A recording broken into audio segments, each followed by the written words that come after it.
This is Saint Mary Magdalene de Pazzi. Mystical ecstasy is the elevation of the spirit to God in such a way that the person is aware of this union with God while both internal and external senses are detached from the sensible world. Mary Magdalene de Pazzi was so generously given this special gift of God that she is called the ecstatic saint. Catherine de Pazzi was born into a noble family in Florence in 1566.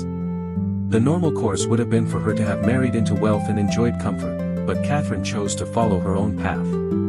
At 9, she learned to meditate from the family confessor. She made her first communion at the then early age of 10, and made a vow of virginity 1 month later. At 16, Catherine entered the Carmelite convent in Florence because she could receive communion daily there. Catherine had taken the name Mary Magdalene and had been a novice for a year when she became critically ill. Death seemed near, so her superiors let her make her profession of vows in a private ceremony from a cot in the chapel. Immediately after, Mary Magdalene fell into an ecstasy that lasted about 2 hours. This was repeated after communion on the following 40 mornings. These ecstasies were rich experiences of union with God and contained marvelous insights into divine truths. As a safeguard against deception and to preserve the revelations, her confessor asked Mary Magdalene to dictate her experiences to sister secretaries.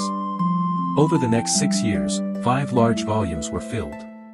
The first 3 books record ecstasies from May of 1584 through Pentecost week the following year. This week was a preparation for a severe 5-year trial. The 4th book records the trial, and the 5th is a collection of letters concerning reform and renewal. Another book, Admonitions, is a collection of her sayings arising from her experiences in the formation of women religious. The extraordinary was ordinary for this saint. She read the thoughts of others and predicted future events.